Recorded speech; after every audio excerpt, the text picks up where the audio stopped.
അസ്സലാമു അലൈക്കും വറഹ്മത്തുള്ളാഹി വബറകാതുഹു.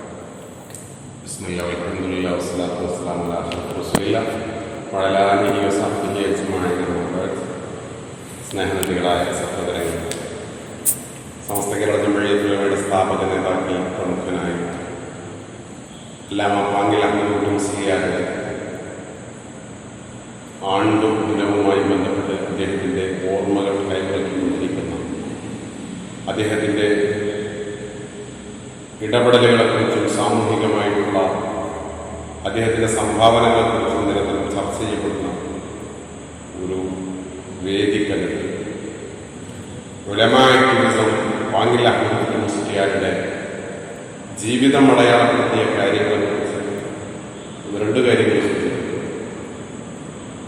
20-ാം നൂറ്റാണ്ടിലെ കേരളം കണ്ടിട്ടുള്ള ഏറ്റവും പ്രമുഖനായ, ഏറ്റവും കർമ്മോത്സുകനായിട്ടുള്ള മഹാപണ്ഡിതനാണ് അല്ലാമ പാങ്ങിൽ അഹ്മദ് മുസ്ലിയാർ. കേരളം ഒരു പ്രത്യേക പശ്ചാത്തലത്തിൽ, ഒരു പ്രത്യേക പരിതസ്ഥിതിയിൽ നിൽക്കുന്ന സമയത്ത് സാമൂഹികമായി കേരളത്തിൽ നമുക്കറിയുന്നത് പോലെ മലബാറിനെ സംബന്ധിച്ചിടത്തോളം കലാപകലുഷിതമായിട്ടുള്ള ഒരു പ്രത്യേക അന്തരീക്ഷം, ഏറനാട് ഉള്ളവനാട് താലൂക്കുകൾ ഉൾപ്പെടെ ബ്രിട്ടീഷ് വിരുദ്ധ സമരങ്ങളുടെ, ഖിലാഫത്ത് പ്രസ്ഥാനങ്ങളുടെ, അതുപോലെയുള്ള കാര്യങ്ങളുടെയൊക്കെ കാർഷിക സമരങ്ങളുടെയൊക്കെ തീർച്ചൂളയിൽ നിൽക്കുന്ന ഒരു പ്രത്യേക പശ്ചാത്തലത്തിൽ ഈ സമുദായത്തിന് രാഷ്ട്രീയമായി, സാമൂഹികമായി, മതപരമായി, വിദ്യാഭ്യാസപരമായി ഈ ഉമ്മത്തിന് വേണ്ടതെല്ലാം വേണ്ടയളവിൽ നൽകാനും അതിന് നായകത്വം നൽകാനും മുന്നിൽ നിന്ന കർമ്മോത്സുകനായ പണ്ഡിതൻ എന്നതാണ് പാങ്ങിൽ അഹ്മദ് മുസ്ലിയാരെ കേരളത്തിന്റെ ചരിത്രത്തിൽ ഏറ്റവും പ്രസക്തനാക്കുന്നത്. ഓരോ സാഹചര്യങ്ങളും ഈ സമുദായത്തിന് എന്താണോ വേണ്ടത് അത് വേണ്ട അളവിൽ വേണ്ട സമയത്ത് കൃത്യമായി നൽകാൻ പാങ്ങിൽ അഹ്മദ് മുസ്ലിയാർ ശ്രമിച്ചു എന്നതാണ് കേരളത്തിലെ മതപണ്ഡിതന്മാരിൽ ഏറ്റവും പ്രസക്തനായ അദ്ദേഹത്തെ അടയാളപ്പെടുത്തുന്നത്. ഒന്ന്, കേരളത്തിന്റെ മുസ്ലിങ്ങളുടെ ചരിത്രങ്ങൾ പറയുമ്പോൾ പലപ്പോഴും കേരളത്തിലെ മുസ്ലിങ്ങളുടെ സമര ചരിത്രങ്ങൾ 1921 മലബാർ സമരവുമായി ബന്ധപ്പെട്ടിപ്പോൾ മലബാർ സമരത്തിന്റെ, മലബാർ ലഹളയുടെ 100-ാം വാർഷികം ആഘോഷിച്ചുകൊണ്ടിരിക്കുന്ന 1921 നിന്ന് 2021 എത്തിയിരിക്കുന്ന ഒരു പ്രത്യേക പശ്ചാത്തലത്തിൽ നമ്മുടെ സമൂഹത്തിൽ സ്വാഭാവികമായും ഈ സമരങ്ങൾ 1921 മാപ്പിള സമരങ്ങളെ കുറിച്ച് ഒരുപാട് വായനകളും ഒരുപാട് ചർച്ചകളും നടന്നിട്ടുണ്ട്. 1921 മലബാർ സമരത്തിന്റെ മുന്നിൽ നിന്നുള്ള 3 പണ്ഡിത ത്രയങ്ങളായിരുന്നു.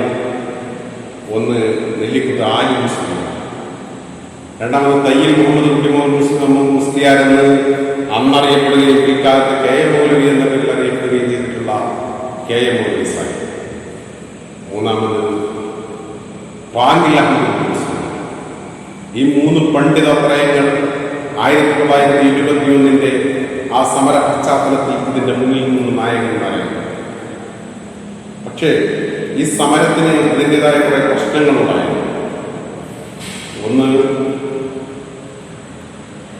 സർവസജ്ജമായിട്ടുള്ള ബ്രിട്ടീഷ് സാമ്രാജ്യം. ഈ ബ്രിട്ടീഷ് സാമ്രാജ്യത്തിനെതിരെ അവരുടെ തീർക്കുന്ന ബുള്ളറ്റുകളുടെ മുമ്പിൽ വാരിക്കൊണ്ടവും അതുപോലെയുള്ള ചെറിയ ചെറിയ ആയുധങ്ങളും എടുത്തിട്ട് പോരാടാൻ ശ്രമിച്ചിട്ടുള്ള ഒരു ജനത.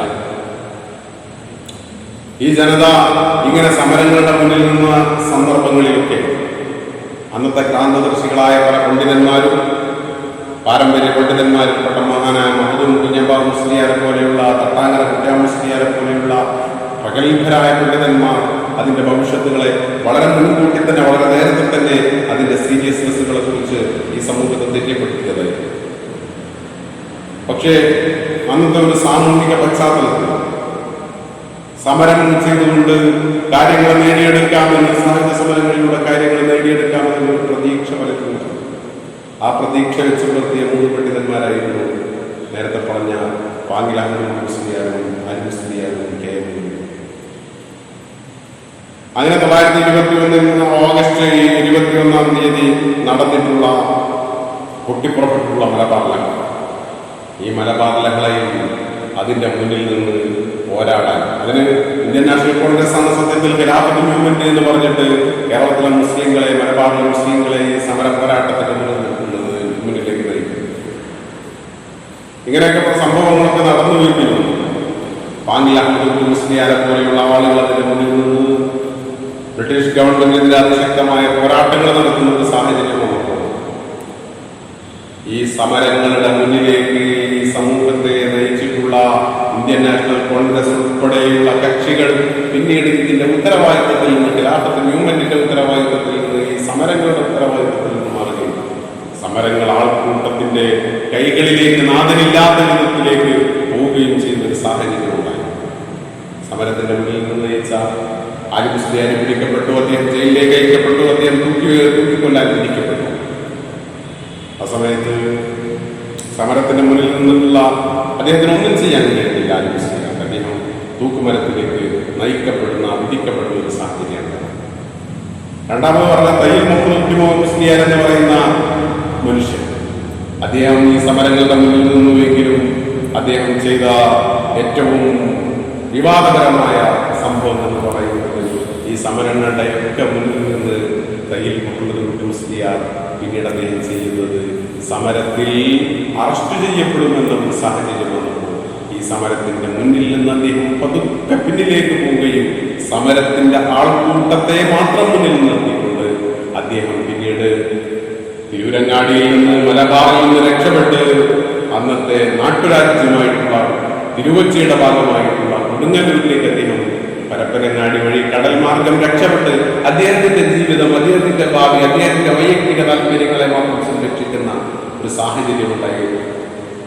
അദ്ദേഹം ഇവിടെ നിന്ന് മലബാറിൽ നിന്ന് കൊടുങ്ങല്ലൂരിലേക്ക് ഒളിച്ചോടി, തിരങ്ങാടിയിൽ നിന്ന് കൊടുങ്ങല്ലൂരിലേക്ക് ഒളിച്ചോടി. അവിടെ അദ്ദേഹം പേരൊക്കെ മാറ്റി തയ്യൽ മുഹമ്മദ് മുസ്ലിയാർ എന്നുള്ള പേര് മാറ്റി കാത്തിബ് മുഹമ്മദ് മൗലവി, കെ എ മൗലവി എന്ന പേരിൽ അറിയപ്പെടുന്ന സാഹചര്യം. ഈ സമരത്തിന്റെ മുന്നിൽ നിന്ന് രണ്ടാളുകളും അങ്ങനെ പോയി. മൂന്നാമനായിട്ടുണ്ടായിരുന്ന ആളാണ് Pangil Ahmed Musliyar. Most dangerous people എന്ന് അന്നത്തെ ബ്രിട്ടീഷ് രേഖകളൊക്കെ ഉണ്ടായിരുന്ന, വളരെ കലാപങ്ങളുടെ മുന്നിൽ ഒരു സമയത്ത് നിന്ന് നിൽക്കാൻ വിധിക്കപ്പെട്ട പാങ്ങിൽ അഹമ്മദ് മുസ്ലിയാർ പിന്നീടാണ് കോൺഗ്രസ് പാലം വലിക്കുകയും ഈ സമരത്തെ ഒറ്റുകൊടുക്കുകയും ഒക്കെ ചെയ്ത സന്ദർഭത്തിലാണ് ഇതിന്റെ സീരിയസ്നെസ്സിനെ കുറിച്ച് കൂടുതൽ അവബോധമുണ്ടാകുകയും അദ്ദേഹം ഇതിനെക്കുറിച്ച് ചിന്തിക്കുകയും ചെയ്തു. സ്വാഭാവികമായും അടിച്ചമർത്തപ്പെടാൻ പോകുന്ന ഒരു സമരം, ഈ സമരം മലബാർ സമരം ബ്രിട്ടീഷ് സർക്കാർ അവരുടെ എല്ലാ സംവിധാനങ്ങളും ഉപയോഗിച്ച് അടിച്ചമർത്തുകയും വാഗൺ രാജു പോലെയുള്ള ദുരന്തങ്ങൾ, ആയിരക്കണക്കിന് മനുഷ്യർ അനാഥരായി, ആയിരക്കണക്കിന് മനുഷ്യരെ കൂട്ടക്കൊല ചെയ്യും, നൂറുകണക്കിന് സ്ത്രീകളെ വിധവകളാകുന്ന അനേകായിരം വ്യക്തിമക്കളെ ബാക്കി വെച്ചിട്ടുള്ള ഒരു സമരമായി മലബാർ സമരം മാറിയ ഒരു സന്ദർഭത്തിൽ Pangil Ahmed Musliyar British government arrest warrant പുറപ്പെടുവിച്ചിട്ടുള്ള മോസ്റ്റ് ഡേഞ്ചറസ് പീപ്പിൾപ്പെട്ട വളരെ അപകടകാരികളായ ആളുകളുടെ പട്ടികയിൽപ്പെട്ടപ്പോൾ പാങ്ങിൽ അഹമ്മദ് മുസ്ലിയാർ ചിന്തിച്ചു, ഇനി വരാൻ പോകുന്നത് ഈ സമുദായത്തിന്റെ മുന്നിൽ നിന്ന് താനടക്കം അറസ്റ്റ് ചെയ്യപ്പെടുകയും ജയിലിലേക്ക് അടക്കപ്പെടുകയോ അല്ലെങ്കിൽ മറ്റു നാടുകടത്തപ്പെടുകയോ അല്ലെങ്കിൽ ആലി മുസ്ലിയാരെ പോലെ തൂക്കിലേറ്റപ്പെടുകയോ ചെയ്യുന്ന ഒരു സാഹചര്യം ഉണ്ടായി കഴിഞ്ഞാൽ ഈ സമുദായം കൂടുതൽ അരാജകത്വത്തിലേക്ക് പോകുന്ന സാഹചര്യം, ഈ സമുദായം കൂടുതൽ അപകടത്തിലേക്ക് പോകുന്ന ഒരു നാഥനില്ലാത്ത ഒരു സാഹചര്യം തിരിച്ചറിയുന്ന കോൺഗ്രസിന്റെ വഞ്ചന തന്റെ കണ്ണുകൊണ്ട് നേർക്കുനേരെ കാണാൻ വിധിക്കപ്പെട്ടിട്ടുള്ള പാങ്ങിൽ അഹമ്മദ് മുസ്ലിയാർ നടത്തിയ അദ്ദേഹത്തിന്റെ പോളിസിയിൽ മാറ്റം വരുന്നത്. സമരങ്ങൾക്ക് പകരം സമരസപ്പെടുന്ന ശൈലിയാണ് ഈ ഉമ്മത്തിനെ സംബന്ധിച്ചിടത്തോളം ഏറ്റവും പ്രധാനപ്പെട്ട സമരമല്ല, നമ്മുടെ നിലനിൽപ്പാണ്. ഈ നിലനിൽപ്പ് കൊണ്ടാണ് നമ്മുടെ മതപരമായ ആവശ്യങ്ങളും സാമൂഹികമായ ആവശ്യങ്ങളും വിദ്യാഭ്യാസപരമായ ആവശ്യങ്ങളും നേടിയെടുക്കണമെങ്കിൽ ഈ സമരങ്ങൾക്കപ്പുറത്ത് സമരസപ്പെടുന്ന ഒരു ശൈലിയിലൂടെ മാറി പോകുന്നത് നിലവിലെ ഇന്ത്യൻ സാഹചര്യത്തിൽ മാറിക്കൊണ്ടുവരുന്നു പാങ്ങിൽ അഹമ്മദ് തിരിച്ചറിയും. ആ തിരിച്ചറിവിന്റെ ശേഷവിശേഷങ്ങളാണ് പിന്നീട് അദ്ദേഹം സമസ്ത കേരള ജംഇയ്യത്തുൽ ഉണ്ടാക്കാൻ നേതൃത്വം നൽകുന്നത്. താനും ഇസ്ലാമിലും മദ്രസ ഉൾപ്പെടെയുള്ള ഇസ്ലാമിലും അറബി കോളേജ് ഉൾപ്പെടെയുള്ള ഉന്നത മതകലാലയങ്ങൾക്ക് നേതൃത്വം നൽകാൻ അദ്ദേഹത്തെ വ്യക്തമാക്കുന്നത് പൊന്നാനി മൗലത്തുൽ ഇസ്ലാം സഭയുടെ സാരഥ്യത്തിലേക്ക്, അതിന്റെ ഇടപെടലിലേക്ക്, അതിന്റെ കമ്മിറ്റിയിലേക്ക് ഇടപെടാൻ അദ്ദേഹത്തെ പ്രാപ്തമാക്കുന്നത് ഈ ഒരു തിരിച്ചറിവിൽ നിന്ന് സമരങ്ങൾക്ക് പകരം സമരങ്ങളുടെ മുന്നിൽ നിന്ന് സമൂഹത്തോട് അദ്ദേഹം തിരിഞ്ഞു പോകാൻ ആവശ്യമാണ്. നമ്മുടെ സമൂഹത്തിന് ഇന്ന് ആവശ്യമുള്ളത് സമരങ്ങളാണ്. നേരത്തെ പറഞ്ഞതുപോലെ ഈ സമരത്തിന്റെ മുന്നിൽ നിന്ന് ഇതേ പാർട്ടിയിൽ അഹമ്മദ് മുസ്ലിയാരാണ് പിന്നീട് സമസ്ത കേരള ജംഇയ്യത്തുൽ രൂപം നൽകുകയും കോൺഗ്രസിനെതിരെ, മുസ്ലിങ്ങളെ വഞ്ചിച്ച കോൺഗ്രസിനെതിരെ പ്രമേയം പാസാക്കുക 1933 മാർച്ച് 5-ാം തീയതി മറോക്കിൽ നടന്നിട്ടുള്ള സമസ്തയുടെ 6ാം വാർഷിക സമ്മേളനത്തിൽ ഖിലാഫത്ത് പ്രസ്ഥാനത്തിനെതിരെ, കോൺഗ്രസിന്റെ നിലപാടിനെതിരെയൊക്കെ പാങ്ങിൽ അഹമ്മദ് മുസ്ലിയാർ വളരെ വാചാലമാണ്. അദ്ദേഹത്തിന്റെ പ്രമേയങ്ങൾക്കാണ് ചരിത്രത്തിൽ വളരെ വിവാദപരമായ പ്രമേയമായിട്ടുള്ളത്. സമസ്തയുടെ 6ാം വാർഷിക സമ്മേളനത്തിലെ 9-10 പ്രമേയങ്ങൾ ശ്രദ്ധിക്കപ്പെടാം. അഥവാ നിലവിലെ സാഹചര്യങ്ങളോട് സമരസപ്പെട്ടു പോവുകയാണ് നമ്മുടെ നിലനിൽപ്പിന് അടിസ്ഥാനപരമായിട്ട് വേണ്ടത്. മറിച്ച് കലാപങ്ങളുടെ, സമരങ്ങളുടെ, കുത്തിത്തലുകളുടെ, തീവ്രഭാവങ്ങളുടെ, തീവ്രവാദങ്ങളുടെ ശൈലികൾ സ്വീകരിക്കുന്നത് ഈ സമൂഹത്തെ അപകടത്തിലേക്ക് കൊണ്ടെത്തിക്കുമെന്ന് സ്വജീവിതം കൊണ്ടും അനുഭവം കൊണ്ടും മനസ്സിലാക്കുകയും അത് ഈ സമൂഹത്തോട് ഉറക്കെ ആ ഘട്ടത്തിൽ തന്നെ വിളിച്ചു പറയുകയും ചെയ്തിട്ടുള്ള ആളാണ് പാങ്ങിലാണ്. ആ തിരിച്ചറിവിന്റെ ഫലമാണ് സമരങ്ങളുടെ മുന്നിൽ നിന്ന് സമരങ്ങൾക്ക് പകരം സമരസപ്പെടുകയും ഈ സമുദായത്തിന് ഗവൺമെന്റുകളിൽ നിന്ന്, ഭരണകൂടങ്ങളിൽ നിന്ന്, ഔദ്യോഗിക തലങ്ങളിൽ നിന്ന് ഈ സമുദായങ്ങൾക്ക് ആവശ്യമുള്ളതെല്ലാം നേടിയെടുക്കാവുന്ന ഇടപെടലുകളിലേക്ക് വഴികളെ കുറിച്ച് പാങ്ങിലാണ് ചിന്തിക്കുന്നത്. അങ്ങനെയാണ് 1926 ജൂൺ 26-ാം തീയതി കേരളീയ മുസ്ലിം സമൂഹത്തിന്റെ ചരിത്രത്തിലെ ഏറ്റവും നിർണായകമായ ഒരു സംവിധാനമായി സമസ്ത കേരള ജംഇയ്യത്തുൽ അതിനു മുമ്പ് 1924 പാങ്ങിൽ അഹമ്മദ് മുസ്ലിയാർ ചരിത്ര പ്രസിദ്ധമായ താനൂരിലെ വലിയ കുളങ്ങര പള്ളിയുടെ ദർശനപ്പെടുത്തുന്നു. ഇതുപോലെ പാങ്ങിൽ അഹമ്മദ് മുസ്ലിയാരെ പോലെ അന്ന് 1921 മലബാർ സമരങ്ങളുടെ മുമ്പിൽ നിന്ന ഒരാളായിരുന്നു ആമിർമാന്റെ താനൊരു വലിയ പങ്കരപ്പള്ളിയുടെ അധ്യാപകരായിരുന്നു. അദ്ദേഹം മുദരിസായിരുന്നു, പ്രധാനാധ്യാപകനായിരുന്നു. അദ്ദേഹത്തിന്റെ മുഹിമാത്തുൽ മുഅ്മിനീൻ ഉൾപ്പെടെയുള്ള ഗ്രന്ഥങ്ങൾ ബ്രിട്ടീഷ് ഗവൺമെന്റിനെതിരെ അദ്ദേഹം ഇടപെട്ടു. അത് വലിയ പ്രശ്നങ്ങൾ ഉണ്ടാക്കി. അദ്ദേഹത്തെ നാട് കടത്തുന്ന, അദ്ദേഹത്തിന് ഒളിച്ചോടേണ്ടി വരുന്ന ഒരു സാഹചര്യം വന്നു, നാടുവിടേണ്ടി വരുന്ന ഒരു സാഹചര്യം വന്നു, വലിയ പ്രയാസം സൃഷ്ടിച്ചു. അങ്ങനെ ചരിത്ര പ്രസിദ്ധമായ താനൂർ വലിയ പങ്കരപ്പള്ളിയുടെ ദർസ് അക്കാരണത്തിന് മുടങ്ങിപ്പോയി. ഈ മുടങ്ങിപ്പോയ ദർസിനെ പുനരുജ്ജീവിക്കാൻ കേരളത്തിൽ അന്ന് പ്രാപ്തമായിട്ടുള്ള ഏറ്റവും പ്രഗത്ഭനായ പണ്ഡിതനായിരുന്നു പാങ്ങിൽ അഹമ്മദ് മുസ്ലിയാർ. അതിനു വേണ്ടിയിട്ട് രംഗത്തിറങ്ങി. അദ്ദേഹം വലിയ കുളങ്ങര പള്ളിയിലെ പ്രധാനാധ്യാപകനായിട്ട് ചാർജ് ഏറ്റെടുത്തു. അങ്ങനെ പാരമ്പര്യ ദർസ് സംവിധാനത്തെ, അന്നോളം കേരളത്തിൽ നിലനിന്നിട്ടുള്ള പാരമ്പര്യ ദർസ് സംവിധാനങ്ങളെ പുതിയ രീതിയിൽ, പുതിയ ഭാവത്തിൽ, പുതിയ സംവിധാനത്തോട് കൂടിയിട്ട് അദ്ദേഹം പുനരാവിഷ്കരിക്കാൻ പരമ്പരാഗതമായി വന്നിട്ടുള്ള ദർസിന്റെ ശൈലിയിൽ നിന്ന് മാറി, പള്ളി ദർസിന്റെ ശൈലിയിൽ നിന്ന് മാറി വല്ലൂരിലെ ബാഖിയാത്ത് സ്വാലിഹാത്തിന് സമാനമായി കേരളത്തിൽ അന്ന് വല്ലൂരിലെ ബാഖിയാത്ത് സ്വാലിഹാത്ത്, അതിന് സമാനമായി ഉന്നത മതകലാലയമായി താനൂരിൽ വെല്ലൂരിലെ ബാഖിയാത്ത് സ്വാലിഹാത്തിന് സമാന്തരമായി ആ കെട്ടിടത്തിന്റെ അതേ രൂപത്തിലും അതേ ഭാവത്തിലും ഇവിടെ ഉന്നതമായ ഒരു മതകലാലയം അദ്ദേഹം 1924 ഇസ്ലാമിക എന്ന പേരിൽ ഒരു വലിയ സമുച്ചയം, ഒരു വലിയ വിദ്യാഭ്യാസ സംവിധാനത്തിന് അദ്ദേഹം തുടങ്ങുന്നു. ബാഖിയാത്തിന് സമാന്തരമായി വലിയ കുളങ്ങര പള്ളി ദർസിനെ പരിഷ്കരിച്ചു. പുതിയ കരിക്കുലത്തോടുകൂടി, പുതിയ സംവിധാനത്തോടുകൂടി ഒരുപക്ഷെ കേരളത്തിൽ മതഭൗതിക സമന്വയ സംവിധാനത്തെ ഉദ്ഘാടനം ചെയ്യുന്നത് പാങ്ങിൽ അഹമ്മദ് മുസ്ലിയാറാണ്. 1928 നടന്ന ഇസ്ലാമിന്റെ 3ാം വാർഷിക സമ്മേളനത്തിന്റെ റിപ്പോർട്ട് ഇന്നും അവൈലബിൾ ആണ്.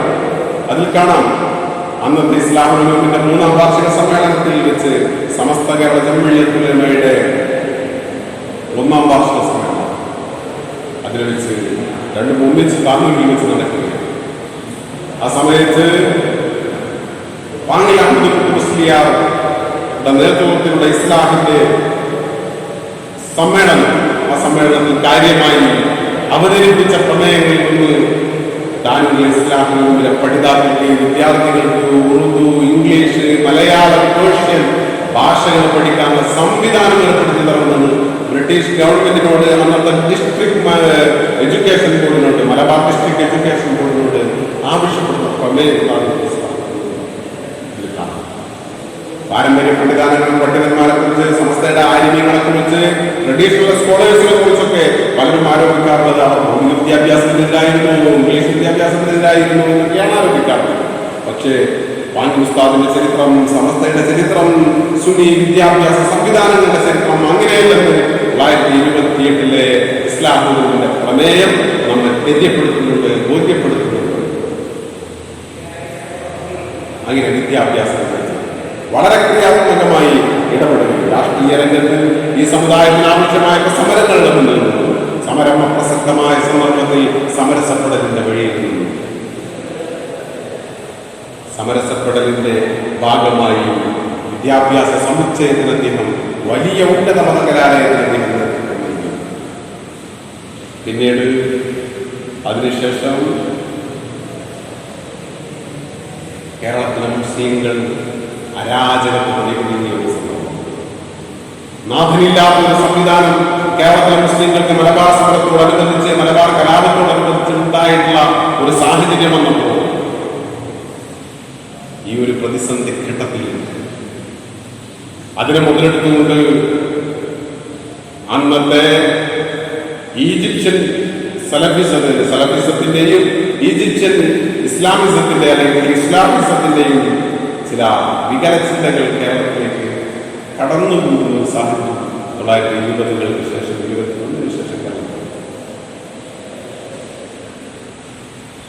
മുസ്ലിം ലോകത്തെ വലിയ പ്രശ്നങ്ങൾ സൃഷ്ടിച്ചിട്ടുള്ള മാസോണിസ്റ്റുകളൊന്നും ഫ്രീമേഴ്സൺ മൂവ്മെന്റിന്റെ പ്രകർത്താക്കളൊന്നും ഒക്കെ അന്ന് മുതൽ ആരോപിക്കപ്പെടുകയും അതിൽ തെളിവുകൾ ഹാജരാക്കപ്പെടുകയും ചെയ്തിട്ടുള്ള ജമാലുദ്ദീൻ അഫ്ഗാനി, മുഹമ്മദ് ആബിദ, റഷീദുല്ലാ തുടങ്ങിയിട്ടുള്ള ആളുകൾ അവർ മുസ്ലിം ലോകത്തിന്റെ ചിന്തകളിൽ വെച്ചിട്ടുള്ള കലാപങ്ങൾ, പ്രശ്നങ്ങൾ, തർക്കങ്ങൾ ചില്ലറയൊന്നുമല്ല. അവരുടെ ചിന്തകൾ ഇസ്ലാഹിസം എന്ന പേരിൽ, ഇസ്ലാഹി ചിന്തകൾ എന്ന പേരിൽ അൽമനാറിന്റെ, റഷീദുല്ലയുടെ, മുഹമ്മദ് ആബിദയുടെ, ജമാലുദ്ദീൻ അഫ്ഗാനിയുടെ ചിന്തകൾ 1920-കളിൽ വക്കം മൗലവി വഴി അതുപോലെയുള്ള ചില ആളുകൾ വഴി കേരളത്തിൽ പ്രചരിക്കാൻ പറ്റും. അവർ കേരള മുസ്ലിം ഐക്യസംഘമെന്നും കേരള ജംഇയ്യത്തുൽ ഉലമ എന്ന പേരിലുമൊക്കെ സംഘടിച്ചിട്ട് കേരളത്തിലെ പാവപ്പെട്ട ജനങ്ങളുടെ വിശ്വാസത്തെ ചൂഷണം ചെയ്യാൻ, അവരുടെ ഈമാനിനെ കെട്ടെടുക്കാൻ ശ്രമങ്ങൾ നടത്തുന്ന ഒരു പ്രത്യേക കലുഷിതമായ അന്തരീക്ഷം കേരളത്തിൽ രൂപപ്പെട്ടപ്പോ സംഗതി ഈ കോലത്തിൽ പോയി കഴിഞ്ഞാൽ കേരളത്തിലെ ഇസ്ലാമിന്റെ തനതായ പാരമ്പര്യം, ഇസ്ലാമിന്റെ പ്യൂരിറ്റി, ട്രഡീഷണൽ ഇസ്ലാമിന്റെ ആ വിശുദ്ധി നഷ്ടപ്പെടാൻ ഇടയുണ്ട് എന്ന് ആദ്യം തിരിച്ചറിഞ്ഞ കേരളത്തിലെ ക്രാന്തദർശികളിൽ ഒരാളാണ് പാങ്ങിൽ അഹമ്മദ് കുട്ടി മുസ്ലിയാർ. അദ്ദേഹം കേരളത്തിലെ ഒരറ്റം നിന്ന് മറ്റേ അറ്റം വരെ ഓടി സഞ്ചരിച്ചു, മഹല്ലാന്തരം നടന്നു. കേരളത്തിലെ ക്രാന്തദർശികളായ പണ്ഡിതന്മാരെ, പക്വതയുള്ള, പാകതയുള്ള, വറയിന്റെ, തഖ്വയുടെ, ഈമാനിന്റെ സൂക്ഷ്മശാലികളായ പണ്ഡിതന്മാരെ ഒരുമിച്ച് സമാദരണീയനായ അന്നത്തെ കേരളത്തിലെ മുസ്ലിങ്ങളുടെ ആത്മീയാചാര്യനായ പാങ്ങിൽ അഹമ്മദ് കുട്ടി മുസ്ലിയാർ, മഹാനായ അല്ലാമ വാളക്കുളത്തെ കോയക്കുട്ടി മുസ്ലിയാർ എന്ന പേരിൽ അറിയപ്പെട്ട മഹാനായ അബ്ദുൽ ബാരി മുസ്ലിയാരുടെ പിതാവ്, അദ്ദേഹത്തിന്റെ ഷെയ്ഖായിരുന്നു പാങ്ങിൽ അഹമ്മദ്. അദ്ദേഹത്തിൽ നിന്നും അന്നത്തെ കേരള മുസ്ലിങ്ങളുടെ ആത്മീയാചാര്യനായിട്ടുള്ള മഹാനായ സമസ്തയുടെ സ്ഥാപകർ, പ്രസിഡന്റ് കൂടിയായിട്ടുള്ള വരക്കൽ അബ്ദുറഹ്മാൻ ബാലവിയുടെ പ്രയത്നങ്ങളിലൊക്കെ അതിന്റെ അനുമതിയും വിചാരണവും വാങ്ങി എല്ലാവരോടും ഒരുമിച്ചുകൂടി എല്ലാവരെയും നേരിൽ കണ്ടു, മഹാപണ്ഡിതന്മാരെയൊക്കെ നേരിൽ കണ്ടു, അവർ മനസ്സ് നടത്തുന്ന പള്ളികളിൽ ചെന്ന് അവരെ നേരിൽ കണ്ടു, അവരുമായി സന്ധിച്ചു, സംഭാഷണം നടത്തി, ചർച്ച ചെയ്തു. ഒരു പണ്ഡിത സഭ കേരളത്തിലെ മുസ്ലിങ്ങൾക്ക് നേതൃത്വം നൽകാൻ ആവശ്യമാണെന്ന് അവരെ ബോധ്യപ്പെടുത്തി.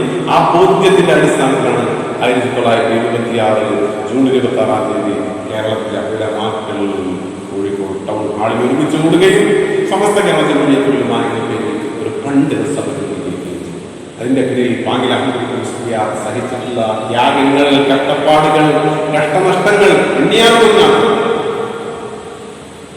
ഇന്ന് കേരളത്തിലെ മുസ്ലിങ്ങൾ ആ സമസ്തയോട് പറയുന്ന മഹാസംവിധാനം ഉപയോഗിച്ച് നേടിയിട്ടുള്ള നേട്ടങ്ങൾ, ആത്മീയം, ഭൗതികം, വിദ്യാഭ്യാസം, സാംസ്കാരികം, ഇങ്ങനെയുള്ള മേഖലകളിലൊക്കെ കേരളത്തിലെ മുസ്ലിങ്ങൾക്ക് സ്വന്തമായ ഒരു ഐഡന്റിറ്റിയും സ്വന്തമായ ഒരു എക്സിസ്റ്റൻസും ഒരു അസ്തിത്വവും ഉണ്ടാക്കാൻ സാധിച്ചത് ക്രിസ്ത്യാനിയുടെ നിതാന്ത ശ്രമങ്ങൾ എന്നതാണ് യാഥാർത്ഥ്യം.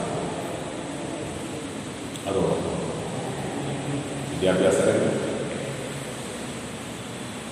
ആത്മീയമായ ഇടപെടലുകളോട് അരങ്ങ്, രചനകൾ ആവശ്യമായ സമയത്ത് ഒരുപാട് രചനകൾ കേരളത്തിന്റെ മണ്ഡലങ്ങളിൽ, പൊതുമണ്ഡലങ്ങളിൽ മൗലികകളായി, രചനകളായി, ചരിത്രങ്ങളായി ഒക്കെ അദ്ദേഹത്തിന് വളരെ ക്രിയാത്മകമായി ഇടപെടാൻ സാധിക്കും.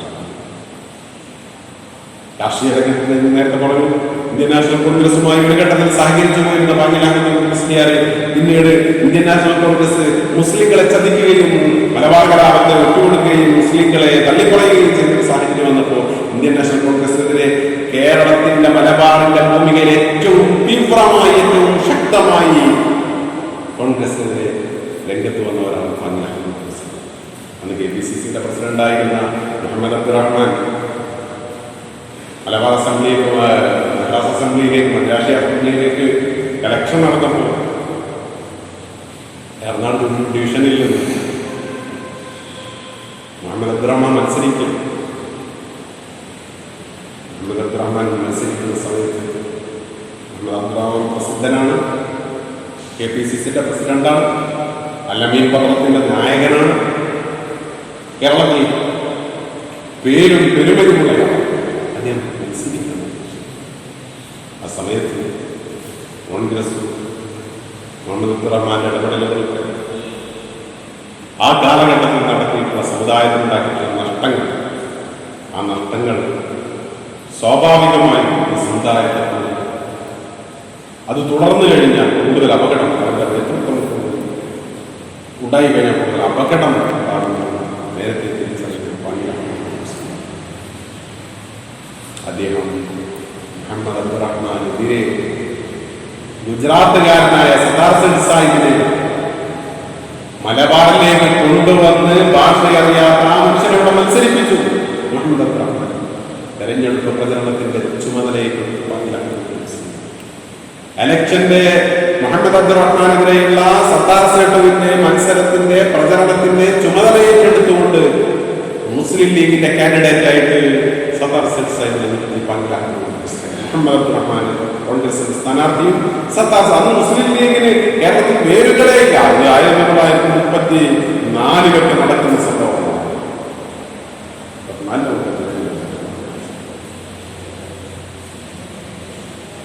അങ്ങനെയുള്ള സാഹചര്യത്തിൽ പാങ്ങിൽ അഹമ്മദ് മുസ്ലിയാരുടെ നിരന്തരമുള്ള പ്രസംഗങ്ങൾ കൊണ്ട്, ഇടപെടലുകൾ കൊണ്ട്, അദ്ദേഹത്തിന്റെ വാഗ്വിലാസം കൊണ്ട് വലിയ കഴിവുണ്ടെന്നും വലിയ പ്രതിപാദകനാണെന്നും നമുക്ക് അക്കാലത്ത് തന്നെ കേളി കേട്ടിട്ടുള്ള അല്ലമീൻ പത്രം സ്വന്തമായിട്ടുണ്ടായിട്ടുള്ള, അന്നത്തെ അല്ലമീൻ പത്രം എന്ന് പറയുന്നത് അന്നത്തെ മാതൃഭൂമി ദിനപത്രവും അല്ലമീൻ ദിനപത്രവും താരതമ്യം ചെയ്യുന്നത് പറയാറുണ്ട്. മാതൃഭൂമിയുടെ അസറ്റിനേക്കാൾ കൂടുതൽ അസറ്റ് ഉണ്ടായിട്ടുള്ള ഒരു പത്രമാണ് അല്ലമീൻ എന്ന് പറയുന്നത്. ആ അല്ലമീൻ പത്രത്തിന്റെ നായകനായിട്ടുള്ള മുഹമ്മദ് അബ്ദുറഹ്മാനെതിരെ സത്താർ സെഡ് സാഹിബിനെ നിർത്തിയെന്ന് മാത്രമല്ല, പാങ്ങിൽ അഹമ്മദ് മുസ്ലിയാരുടെ നിരന്തരമുള്ള ശ്രമങ്ങൾ കാരണം സത്താർ സെഡ് സാഹിബ് മുസ്ലിം ലീഗിന്റെ കാൻഡിഡേറ്റ് ജയിക്കുകയും മുഹമ്മദ് അബ്ദുറഹ്മാൻ രാജിവെക്കുകയും ചെയ്ത സാഹചര്യം. അതിന്റെ ഭാഗമായി പല കിംവദന്തികളും പ്രചരണങ്ങളും പാങ്ങിൽ മുസ്ലിയാർക്കെതിരെ നടന്നു. അദ്ദേഹം മുഹമ്മദ് അബ്ദുറഹ്മാനെ കാത്തറാക്കിയതും മറ്റൊക്കെയുള്ള പ്രചരണങ്ങളൊക്കെ നടന്നു. പക്ഷെ അദ്ദേഹത്തെ വിജയിച്ചു.